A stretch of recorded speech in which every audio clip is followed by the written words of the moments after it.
All right, so the core of my question is a big kind of like block that I've been feeling for a while because I've been listening to you for a while and I'm so on it and I so get it and I'm so with it. But I'm seeing this kind of like discrepancy because I'm feeling that on one hand, I really know I can focus in the direction of things that I want, and I can see past the place that I am.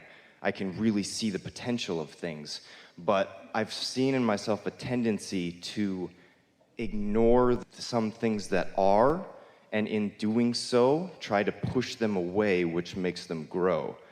Well, everything you're saying is accurate. In other words, when you try to push anything away, there's no exclusion, so you just make it more.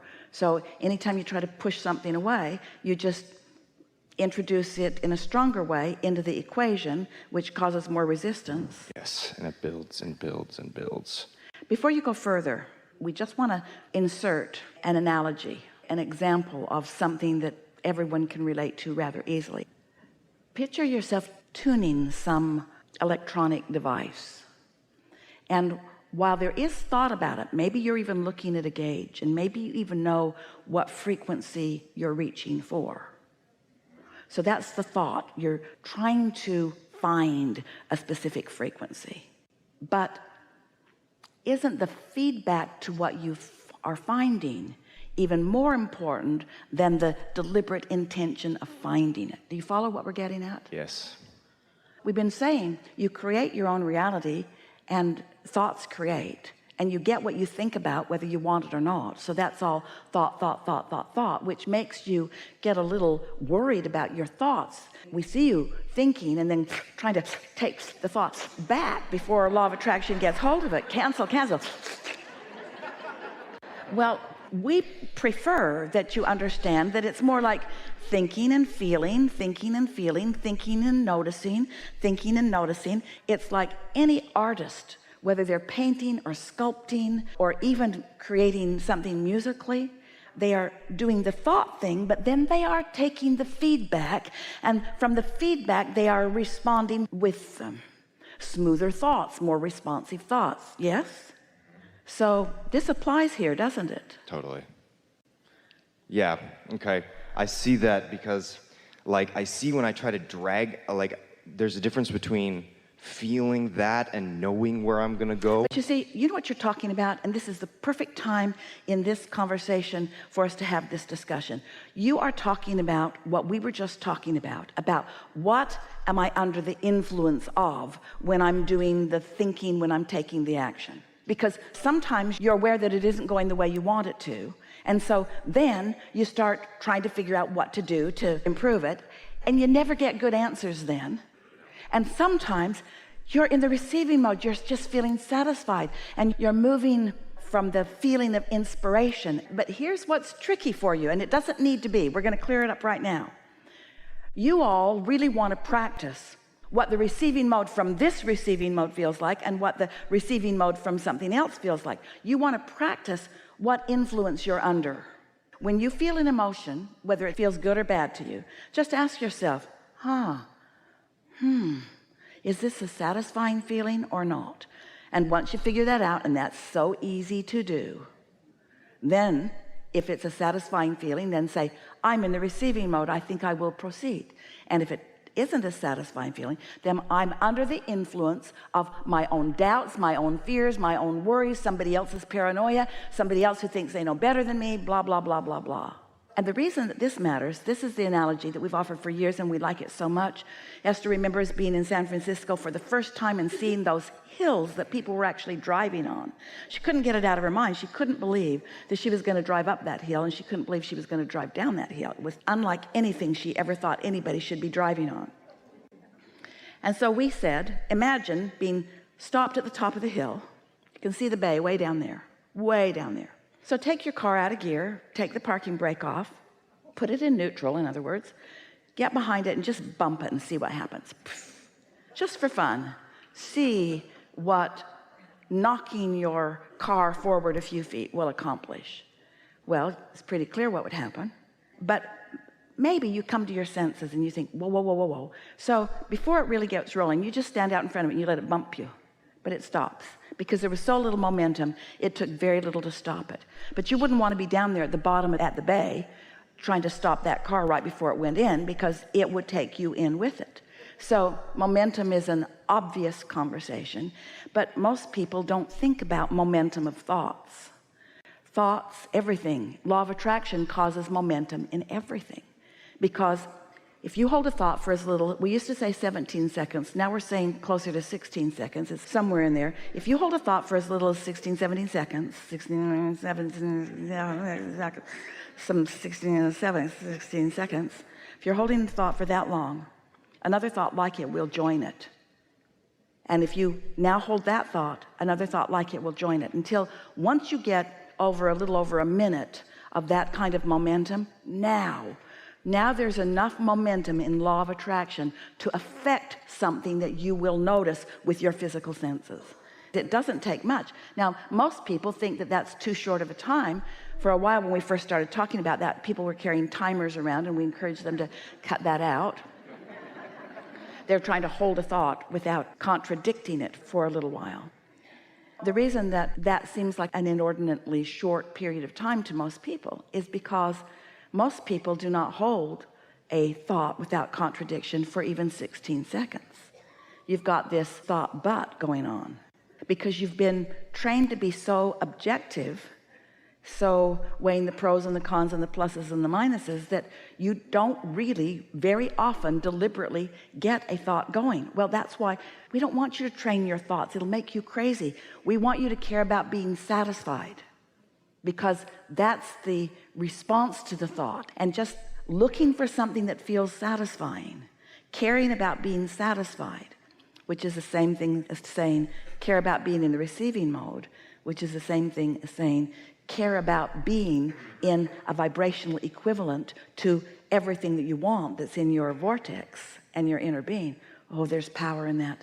One who's connected to all of that is more powerful than millions who are not.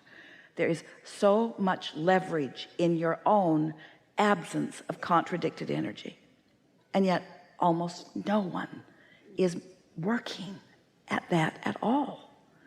They just sort of bumble through life and take life as it comes, and when something happens that is not satisfying, would you believe they keep talking about it?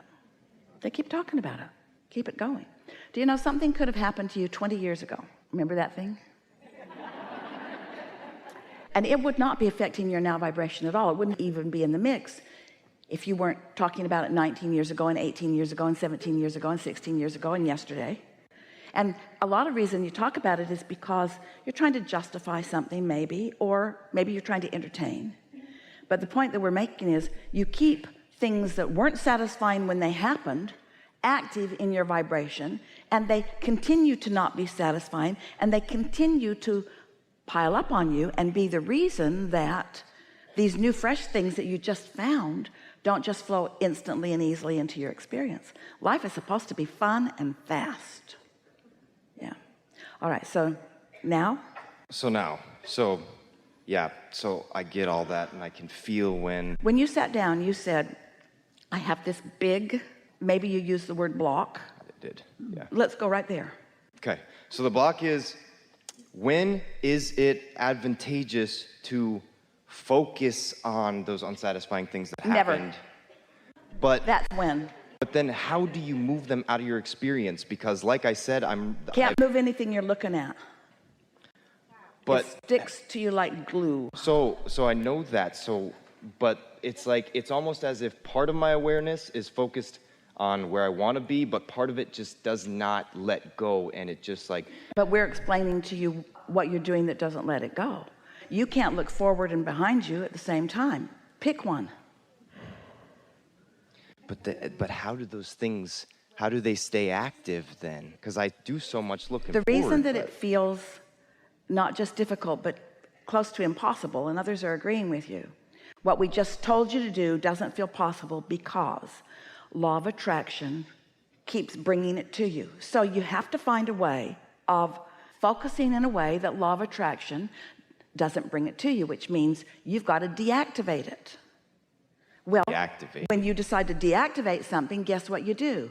You activate it. Yes. So how do you deactivate something? By activating something else.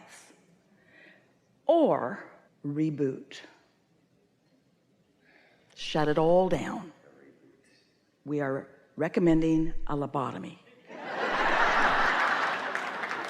We are recommending a practiced meditation where you quiet your mind. It might take you a week to get so your mind is really quiet, but when you focus on some sound in a room, can you hear something in this room? Fan or dripping faucet? Just focus on something that doesn't take much thought, but that does require focus. When you focus upon something, and when your mind wanders, and it will, go back to focus on that. And when your mind wanders, and it will, go back to focus on that. And when your mind wanders, and it will, go back to focus on that. Usually within about 15 or 20 minutes, you can find a minute or two of a quieted mind. And when you quiet your mind, you stop all thought. You stop all thought. Now hear this. We have not said this clearly before. Remember those two parts of you that we were talking about? The inner being you and the you here in this physical body? You quiet the you's mind down. The inner being's mind is the only mind that is active. The inner being's mind is focused unequivocally, inextricably, only completely, specifically upon everything that you have become. So when you quiet this for a brief moment in time, you are that. In other words, you just move right there. Your vibration rises. It's like the frequency of your inner being is a magnetic point of attraction, and when you are not offering any opposing vibration, off you go right into vibrational alignment with that. And then you're in sync with the new intention, and that old thing that happened that was active before is not active now. Now, will that one time cause all propensity to think about it to not exist? No, because there's still some momentum. Something's going to happen. You'll hear a song, somebody will say a word. There are all kinds of triggers in your environment that could potentially take you back there. But if you quiet your mind often enough for a week or two or three or four until you establish a new vibrational relationship with the desire part of this subject rather than the lack of desire part of this subject, now it's easy. And then the conversation that we have, instead of it being, oh, Abraham, I just can't stop thinking about that, the conversation will be, I can't even remember the last time I thought about that. It's like it just goes away. It literally changes your frequency and therefore your perspective and therefore your past, really. It changes your relationship with your past. You're now, there are 15 analogies flooding into Esther's mind simultaneously. Your now moment in time overwrites everything that you've lived before. Now that feels confusing to you because you think you have memory. You don't have memory. What memory is transmitting and receiving mechanism. In other words, you don't have a storage cabinet, the story and all this stuff. You are transmitting and receiving vibrations and translating them into what you are calling your memory or your knowledge. Sit with that just for a moment. It's really chewy. So in every moment, everything's being written over. Do you have any computer programs like that override everything that came before? In other words, the now just keeps updating. You make a change and it changes. You know what we're talking about? Maybe not. So I'll give you another analogy. So in your now, in alignment with source, your vortex, which contains all that you've evolved to, becomes dominant, and everything is overridden. If you have more debt than you have money, overridden. The money overrides it. If you have a bad relationship and a good one in the vortex, overridden. We're not kidding you. You can stay current with your now vibrational reality. So after a while, things that used to be active that you kept updating, you're no longer updating, so they don't keep coming with you. And in their place is the new perspective, more important, the new point of attraction. The way we've said it to you that might be easier to hear, although we really liked what we just said to you. Everything is always changing, but for most it's just changing to the same thing over and over and over again, because you keep having the same thoughts about the same sorts of things, and so you just keep becoming new in the old way. And then it feels to you like things aren't getting better. Well, things are changing, but they're changing to what's active in your vibration. Is this making sense to you?